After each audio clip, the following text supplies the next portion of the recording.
We're in a sermon series called Rise of the King, and we are looking at the life of King David. We've been in this series for quite some time. Last week we saw that David, with God's help, was able to slay a giant. We're going to start this week in 1 Samuel 18. We're going to go a couple of other places, but David has defeated Goliath.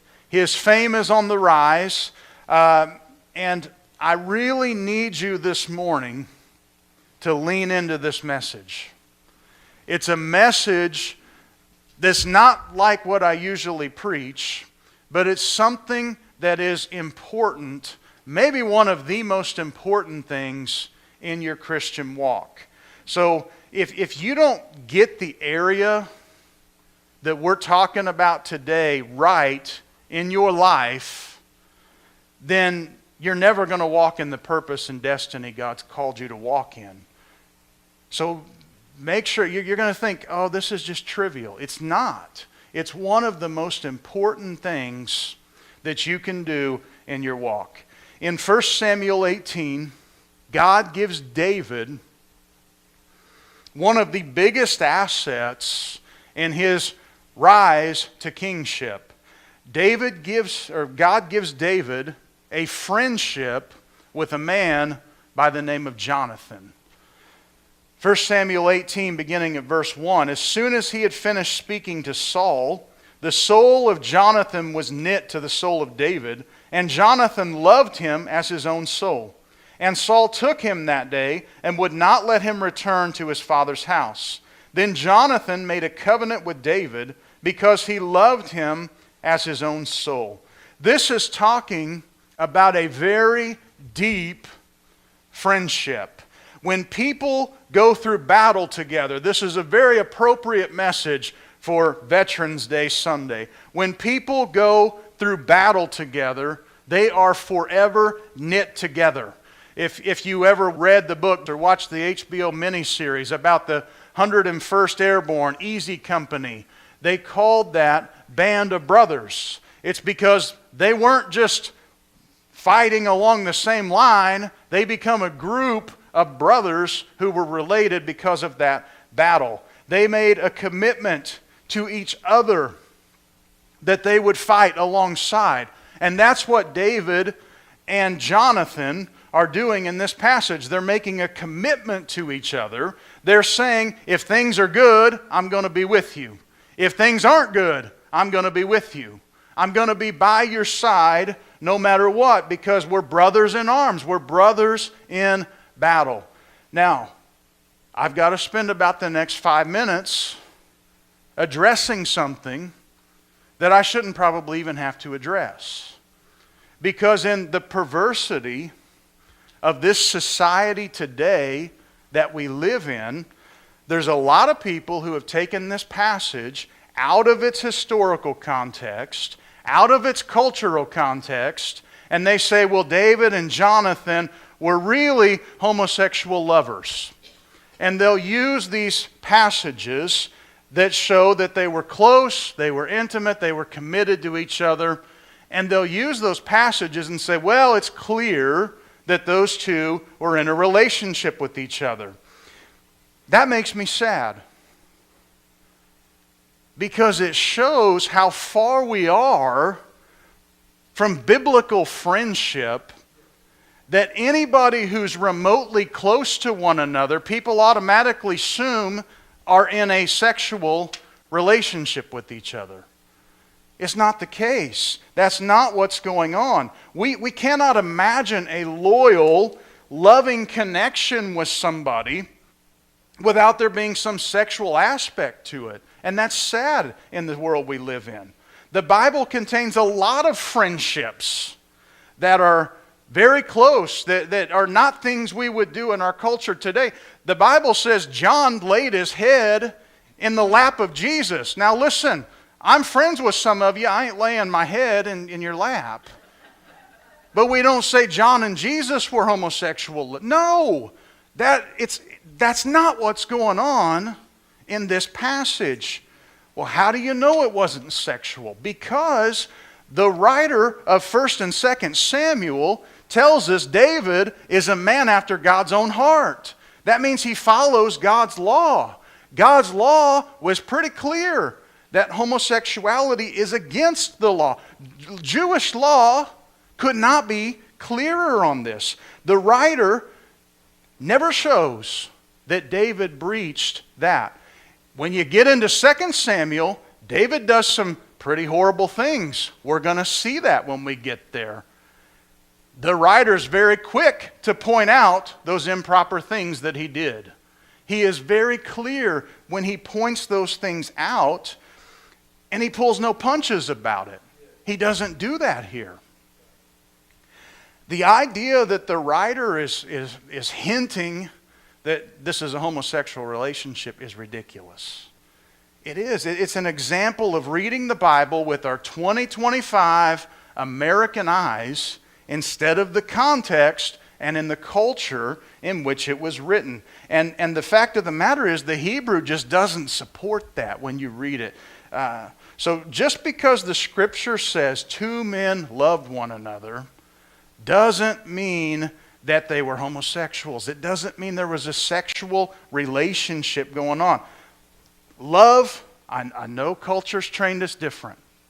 Love does not always mean sex. I'm about to blow some of your minds. Do you know that when we get to heaven, there will be no sex? What? Huh? What? I don't want to go anymore. That's what some of you are thinking. I see it on your faces. No, there's a higher love. There's a higher love than that. It says I'm not going to be married to Heather. And it's not because I don't love her. It's because there's a higher love that's going to take place in heaven. We think of sex as up here at the highest. It's not. There's a love that's way higher than that. And that's what we see going on here. The temptation to read this story sexually shows how depraved our culture is. There's no evidence for it. And I hate that I had to spend 5 minutes talking about that, but the reality is we don't have a category for this type of friendship in our world today. And it's a sad thing. Their relationship was a deep friendship. And your friendships really matter in your walk with Christ. Who you surround yourself with really matters in your walk with Christ. Your ability to sustain the call of God that He's put on your life and the passion and intensity with which you seek that call depends a lot on who you surround yourself with. I've seen people who come to church, they kneel down at these altars, they have a genuine encounter with Christ. I see it. They get up changed. Yet a month, 2 months, 6 months, a year down the road, we don't see them anymore. And nobody else in church sees them anymore. Was the encounter not real? No, the encounter was real. What was the problem? They didn't surround themselves with people to help them sustain that encounter God had put in their lives.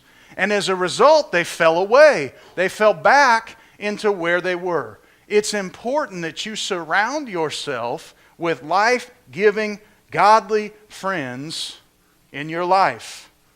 One of the best things you can do is disconnect yourself from toxic people in your life. That's it. Disconnect. When I gave my heart to the Lord, when I rededicated my life, there were some people that had to go in my life. They weren't bringing me up, they were bringing me down. And they ridiculed me. They said, "Oh, Jeremy can't hang out with us anymore because he's a good boy." They even did the air quotes. "He's a good boy now. He can't hang with us anymore." And I said, "If that's the way you feel, it's true. I can't.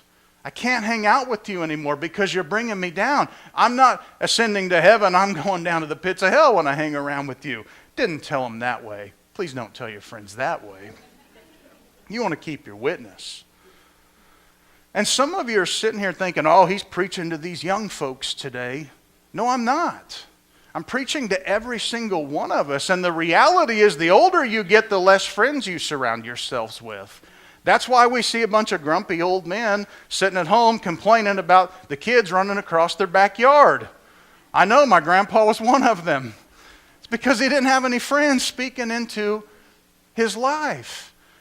Here's the reality. Peer pressure exists whether you're 3 or 10 or 103 or 110. It exists. And it changes. Like at 100, I'm sure the peer pressure is not to, go out and party and have sex. That's not like what they're taught. No, but here's what happens. Negativity, grumbling. Oh, can you believe they got rid of those pews? Can you believe they went with those chairs? And they're all taught. Listen, that's a problem. Surround yourself with positive, uplifting people. Because what happens is that becomes contagious. Proverbs 13:20 says this, whoever walks with the wise becomes wise, but the companion of fools will suffer harm.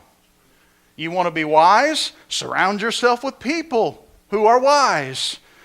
If you surround yourself with fools, what's it say? You're going to suffer harm, one way or another.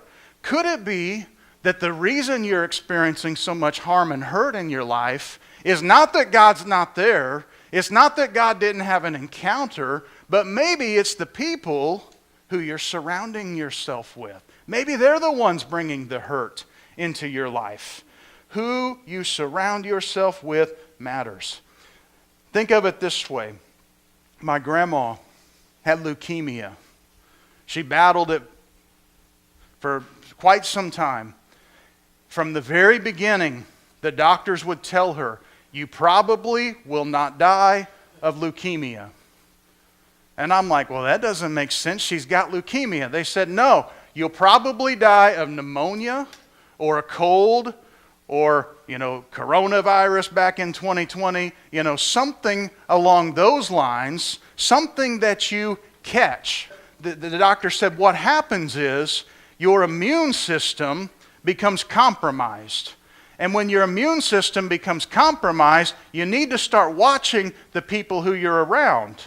And so she loved my boys to death, but there were times when they were sick, she'd say, bring the boys over. And I'd say, no, we're not going to bring the boys down to you because you're immunocompromised. She's like, well, I don't care. I'm ready to go. I want to see my boys. And I'm like, no, talk to them on the phone, FaceTime. They're sick. We can't do that. Why? Because if they went there, that sickness that they had was going to get all over her.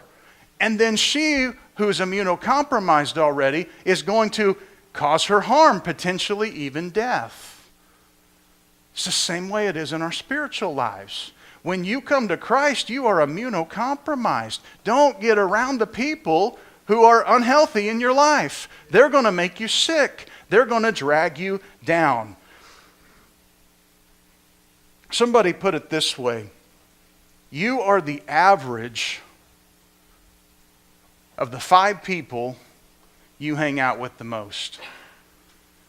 You are the average of the 5 people that you hang out with the most. Think about that just a minute. Why am I not very godly? Think about the 5 people you hang out with. Are they very godly? I don't feel like I'm really smart. Think about the 5 people you hang out with. Are they really smart? Are they Einstein?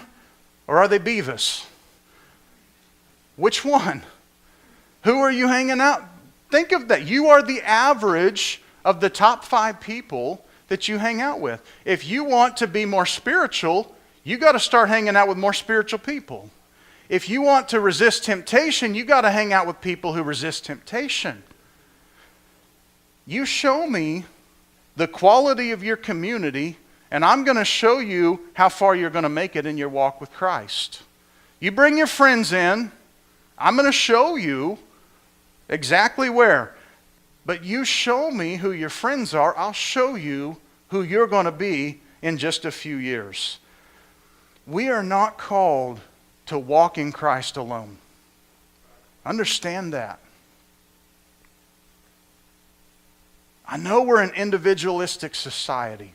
We're not called to walk alone. The strongest horse pulling a sled can pull about 5,000 pounds. 5,000. You put 2 horses on a sled. You know how much 2 horses can do? You're tempted to say 10,000, right? You'd be wrong. It's 14,000. Why is that? I don't know. It's just the way God made horses. God's not addition-minded. God's multiplication-minded. He made people the same. You have one person who's trying to walk by themselves. You only have so much power. You get 2 people walking together, you've got way more power than you ever thought you had. What's His Word say? When how many more are gathered together? When 2 are gathered together in my name, there I shall be. God's presence comes in when there's 2 of us. You'll go further in your walk than you could ever imagine if you'll get the right people in your life. So who are the right people? That was the longest intro I've ever done in a sermon, I think. Guess what? We got 5 qualities. Nobody's leaving yet, huh? First thing, life-giving friends are intentional. They're intentional. Jonathan and David were not just 2 guys who got together because they were in battle. They made a vow to each other. We just saw that. They vowed to each other, we are going to be in this friendly relationship. It's not that they just worked together. It's not that they had something in common. It's not that they just both cheered for the same football team or something. It's not that, they liked the same girl. I don't know if they had anything in common, but they were intentional about this. And they said, you're going to be my friend, you're going to be my... Now listen, please don't go and say, hey, you're going to be my friend. That's not what I'm getting at. But it's intentional, right? It's intentional. You make an effort to make somebody your friend. Verse 3 says they made a covenant. They made this covenant to look after each other, even when it wasn't convenient. That means more than just being around each other. It means, hey, I'm going to be intentional, and I know that he had a bad week last week, so I'm going to be intentional, and I'm going to pick up the phone, and I'm going to say, how are you doing? I know you're going through this rough patch. How's it going? What can I do to help? That's what being intentional means. We perfected this art of friendship. And guys, we're the worst. Women are a little better at this. We've perfected this art of friendship. Heather, all the time, I'll go hang out with somebody, or we'll have men's group or something. Heather will say, hey, what's going on, in so-and-so's life? Did you figure out how so-and-so's doing? No. We were at men's breakfast. You didn't talk about so-and-so? No. We talked about bacon. We talked about eggs. We talked about how we needed more jelly on our toast and they needed to bring it. And then when we ran out of conversation, we talked about how, man, I wish I would have slept in this morning. You mean you didn't talk about whether, this problem that was going on? No, we didn't talk about it. That's what men do. Guys, as friends, we're coming together. Did you see the Chiefs game last night? Oh, yeah, man, I saw it. Man, aren't they ready to win the Super Bowl? Yeah, they're going to do it this year. You talk about all these things. You talk about all these things. But what matters? A good friend is intentional. You're intentional to talk about these things. We make a choice to be involved in others' lives. Verse 4, and Jonathan stripped himself of the robe that was on him and gave it to David and his armor and even his sword and his bow and his belt. And David went out and was successful wherever Saul sent him, so that Saul set him over the men of war. And this was good in the sight of all the people and also in the sight of Saul's servants. Second thing, life-giving friends are sacrificial. Sacrificial. Why is it significant that he took off his robe and his belt and all that and gave? Who is he? Jonathan. Who's his dad? Saul, the king. We've seen enough Disney movies. We know what happens when something happens to Saul. The prince, right, takes over. Jonathan's the prince. He's the one who's supposed to be king. He's taking off his kingly robe. He's taken off his sword. He's saying, David, here, you can have this. Now, he could have reacted out of jealousy. We're going to look at this from the opposite viewpoint next week, and we're going to see that jealousy is a thing that kills a friendship. But he didn't.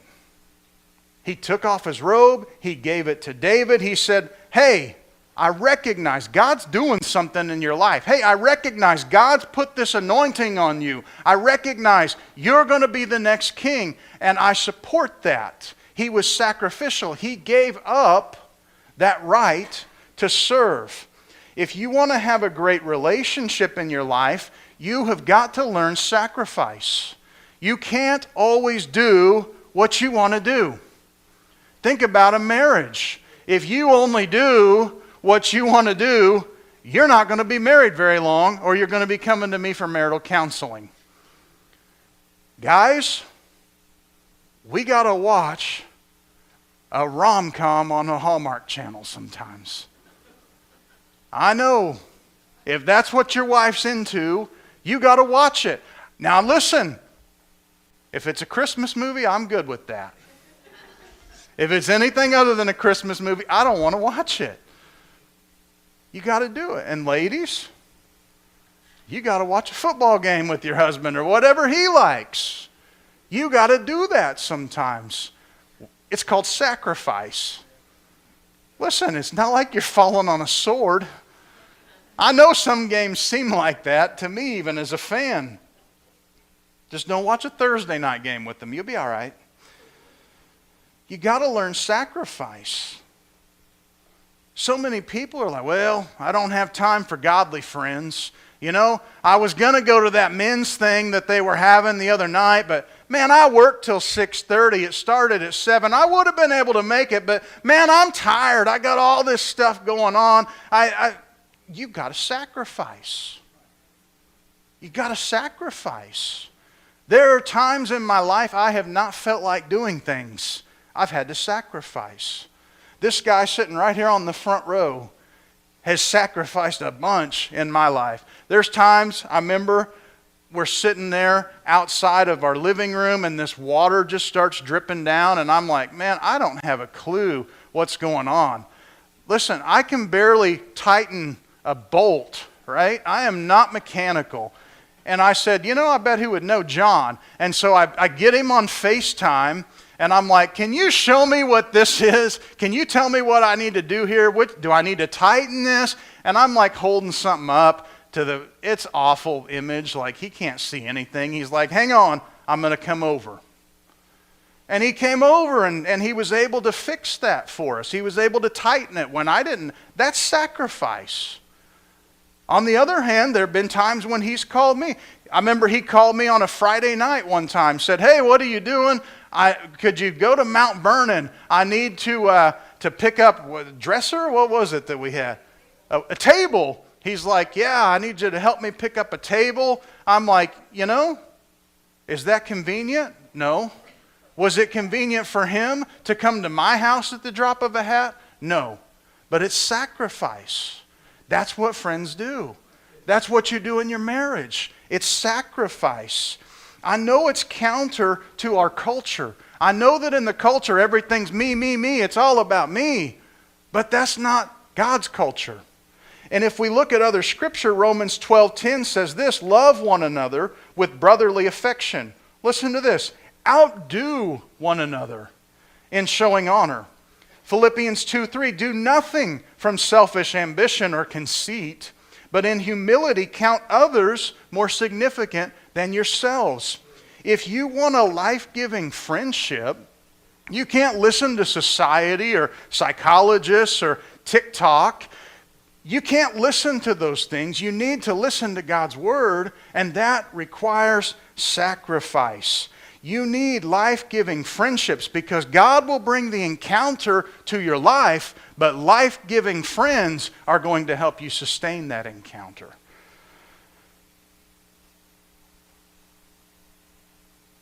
We're going to jump around this morning. 1 Samuel 19, verse 1.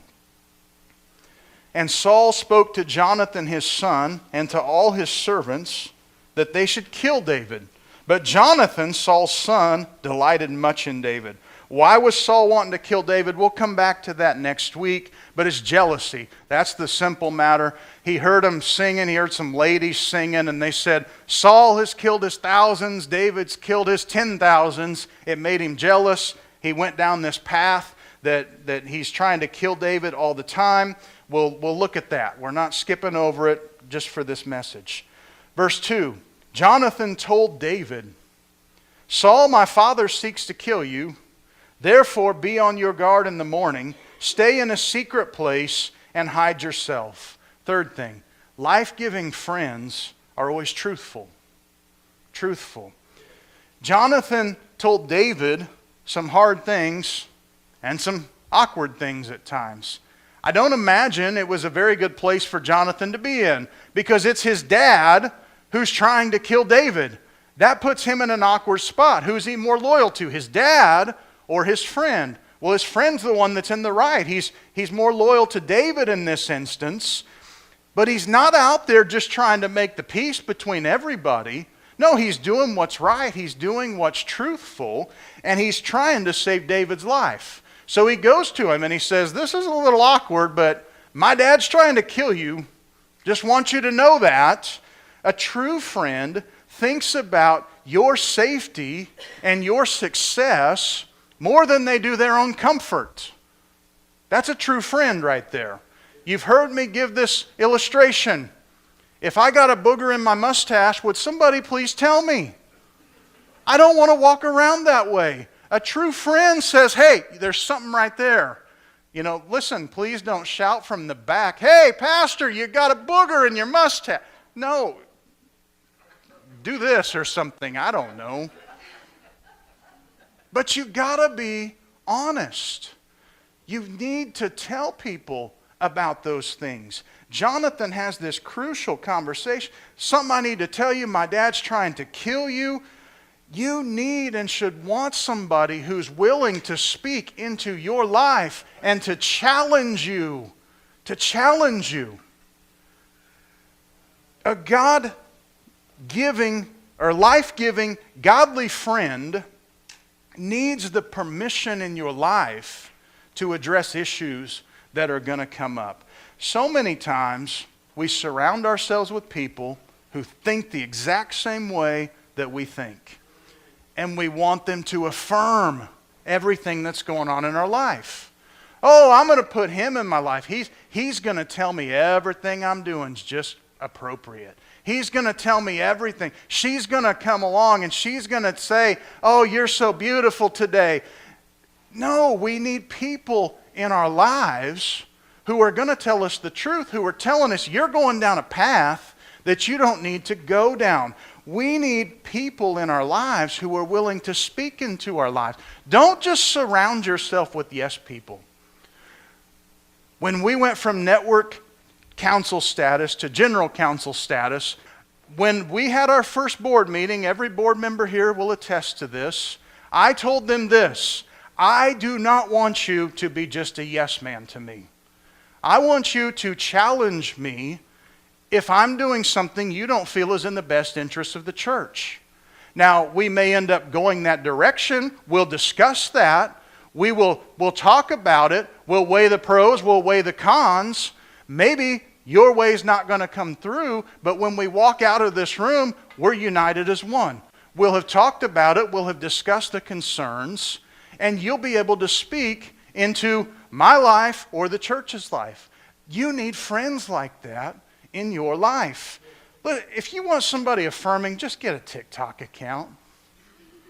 Just post all your opinions on there. The algorithm is going to get people who think that. They're going to give you all the hearts and pluses and whatever else you get on there. That's all you need. Life-giving friends will surround you. They'll call out your issues. But we've got to give them permission. You need to tell your friends, you have permission to speak into my life. My wife has permission to speak into my life at any time. And she does. One of her jobs, as not only as my wife, but as the pastor's wife, is to sit back there and to tell me, you've got this bad habit going on. You're doing this during your messages. I've given her permission. Proverbs 27:6 says this, faithful are the wounds of a friend, profuse are the kisses of an enemy. Now, just think about this a minute.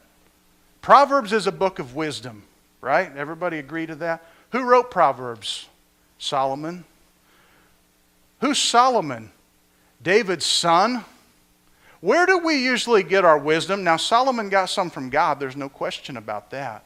But where do we get a lot of our wisdom? Our parents and our grandparents. Could it be that this is something David said every single day in his life, that Solomon said, man, that's good, I'm going to write that down, and it ends up in Proverbs? Maybe so. It's true either way. Do you have anybody in your life, do you have a Jonathan who will speak in and say, hey, you're going down the wrong path. Hey, I notice you're drinking a little much. Do you know that that's what, that you're doing that? Hey, I noticed you smell a little bit like marijuana. Did you know that we don't believe as Christians in the use of marijuana? You need somebody. Hey, you're getting a little bit too close with your secretary at the office.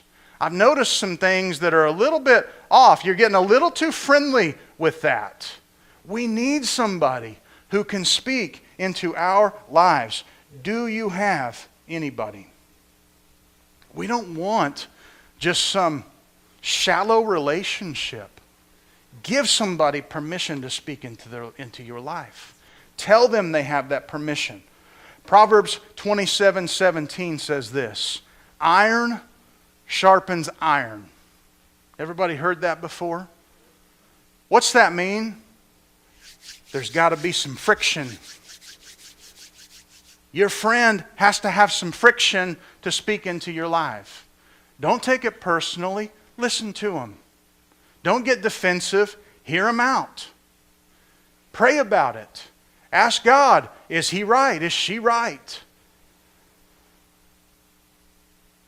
You say, I don't have anybody in my life like that. Then your friendships are all shallow right here. And you know what you need to do? Open up to somebody. Go deeper. Go deeper in your relationships. Quit just talking about sports. Ask them how they're doing. Ask them how you can pray for them. Ask them the things that you can do. The depth of the relationship is determined by how much access you give somebody in your life. You want deeper friends? Open up more to them. Now let me say this. Just a word of caution. All right? Because some of you are saying, man, I can't wait. You know what Pastor said? He said, I can speak into your life. I got a whole list right here of things that I need to speak into your life about because I've been saving these up all 30 years we've been friends. I know some of you are thinking that. Listen, if you make a big deal out of everything, nothing will be a big deal. And if you make a big deal out of everything, probably you don't have a whole lot of friends. I'll just tell you that. But if you, on the other hand, make a big deal out of nothing, then that person's life is not going to end up being a big deal because they're never going to step into the call God has. It's just like everything else. Find the balance. Verse 3, and I will go out and stand beside my father in the field where you are, and I will speak to my father about you. And if I learn anything, I will tell you. And Jonathan spoke well of David to Saul his father, and said to him, let not the king sin against his servant David, because he has not sinned against you, and because his deeds have brought good to you. For he took his life in his hand, and he struck down the Philistine. And the Lord worked a great salvation for all Israel. You saw it and rejoiced. Why then will you sin against innocent blood by killing David without cause? And Saul listened to the voice of Jonathan. Saul swore, as the Lord lives, he shall not be put to death. Now he swore, but he swore falsely. We'll see that as we go through. Fourth thing, life-giving friends are loyal. They're loyal. Jonathan spoke well of David. I want people in my life that speak well of me. I want friends that say, man, Jeremy, he's a good guy. Man, he's a godly man. Man, let me tell you something about Jeremy. You may say he has this issue, but here's the circumstance I had with him, and here's how he reacted in that instant. I want people to say good things. I want loyal friends. David's running for his life, but he's got this guy in his corner named Jonathan, his friend, and he's staying loyal to him in the midst of all this. You need friends who, when everybody else has run out on you, those friends are going to be there for you. No matter what the news says about you or anything, they're going to be there for you. You need people in your life who, when everybody else runs away, they're running against the crowd to you to be there for you. What does loyalty look like? We want someone to have our back in a tough time. That's what it looks like. But know that his loyalty only started when he was truthful with him to begin with. You got to have correction and confidentiality both. Now listen, your friend's going to confide in you to be loyal. You can't go talk about everything your friend just told you, right? Listen, hear me, Christian friends. You can't even say, anybody have prayer requests? Yes, I need to tell you all about John. Here's what's going on in his life, when he just confided that in you. No. Loyalty means you're keeping things confidential. Now, if he says pray about this, by all means pray about it. Tell people to pray about this. Tell everybody you want. But let him give permission. Otherwise, keep things confidential.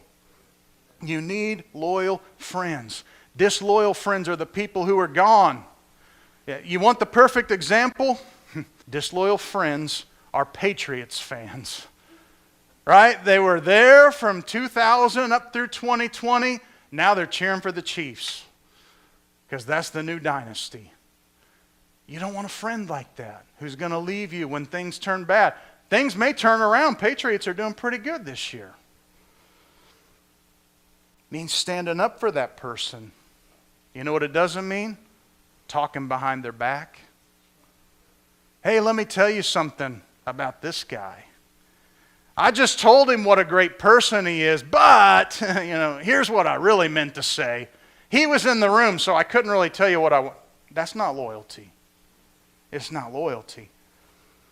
Some of us are loyal to our friends, to their faces, but then when they turn around, we're talking about them behind their back. That's not loyalty. You need loyal friends, and you need to be a loyal friend. Are you complimenting your friends behind their back? Are you celebrating their wins behind their back?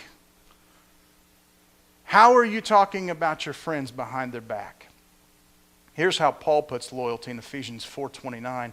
Do not let any unwholesome talk come out of your mouths, but only what is helpful for building others up, according to their needs, that it may benefit those who listen. Well, it might not build up, but it's true. Now, you don't have to say everything that's true. You don't. Learn to shut your mouth.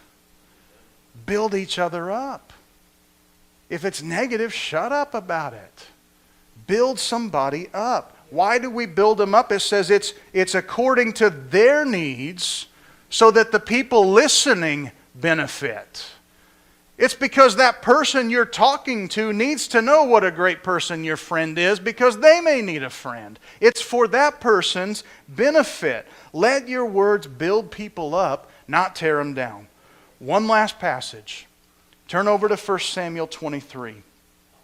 Here's what's going on in this passage. Saul's been chasing David. He's tried to kill him, I think, 6 times. I didn't count them, but I think 6 times between where we started and where we've been. There's been moment after moment after moment where Saul was this close, and that's where David's at. We'll come back, we'll look at some of those. But in chapter 23, David is at maybe one of the lowest points in his life. He's scared, he's tired of running, he doesn't think he's going to make it through this. And look at what happens in 1 Samuel 23:15. David saw that Saul had come out to seek his life. David was in the wilderness of Ziph at Horesh, and Jonathan, Saul's son, rose and went to David at Horesh and strengthened his hand in God. Life-giving friends strengthen in your time of need. They strengthen in your time of need. He's at this low point. He's in the wilderness. He's just hiding. He's waiting for Saul. He thinks it's inevitable at this point. He thinks there's no hope. Yet at great sacrifice to himself, Jonathan goes out and he does what? He encourages David. If Saul caught him doing that, his son or not, he probably would have put him to death. Because we'll see Saul wasn't all there.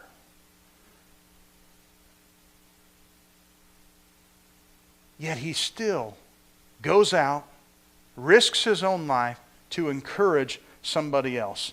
It says, Jonathan strengthened David's hand in God. That should be the test of every single friendship, every single relationship, everything we have. Does the person you are surrounding yourself with, do they strengthen your faith in God? Or do they bring you down?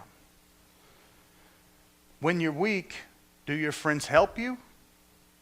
Or are they suddenly all off doing whatever it is they do?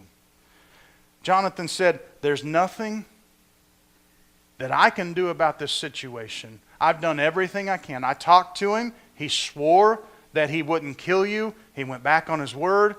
There's nothing else I can do, but I'm not your strength. He said, God's your strength. And he strengthened him, it says, in God. He strengthened him in God. You need friends that will help you find your strength in God. They'll come to you and they'll say, listen, I know you're going through this tough time, but remember, God's still on the throne. I need you to remember that God is still right there with you. He'll never leave you. He'll never forsake you. Can I pray with you about this? Look at how he did it in verse 23. He said to him, do not fear, for the hand of Saul my father shall not find you. You shall be king over Israel, and I shall be next to you. Saul my father also knows this. What's he doing? He's coming in and he's saying, hey, David, remember God's plan on your life. Don't you remember that weird guy, Samuel? He showed up. He dumped all that anointing oil over your head. He said you're going to be king. He said God told him that. God's plan is that you're going to be king. I know you're discouraged. I know it seems like Saul's going to be king forever, but God is on the throne and God's promised you the kingship. You get out there and you step forward in God's plan on your life. That's what he's saying in those instances. A good friend comes in. A good friend says, but God, I know things look bleak right now. I know this struggle's tough. But remember, God's still on the throne. I know that you're fighting these things. Well, guess what? Fight harder because it's worth it. A good friend comes in and says, man, I went through that before. I know you're fighting for your relationship. I went through that. Fight harder. It's worth it. I know that you're struggling with this illness. I know somebody like that. Fight it. Give it to God. Trust in Him. God has a plan. That's what a life-giving friend will do. As a friend, we always need to be looking for ways to encourage our other friends. Always. To build them up. not tear them down. Encouragement is like a shower. Everybody needs it every single day. You need it. Somebody else needs it. I'll give you your action step early this week. Think of 2 or 3 people that you can just send a simple text to, or maybe you don't like the text, pick up the phone and call, and encourage them. Who are 2 or 3 people you know are going through something that you can pick up the phone or text and call and say, hey, I'm here for you. Hey, I'm praying for you. Hey, I know you're going through this. God's got this. Hey, I'm willing to do anything you need help with. I'll walk with you through this. Who in your life is intentional, sacrificial, always truthful even when it hurts, loyal, and strengthens you in your time of need? Who? And who are you that person to? You say, I don't really have anybody in my life that meets all those attributes. I really don't. I don't have anybody that meets those 5 attributes. How do I do that? Here's how. You start having those attributes yourself. You call somebody, encourage them. What happens? They're going to call you and encourage you. You fulfill those attributes, then God will send you somebody that'll fulfill those in your life. You start, people follow. It's contagious.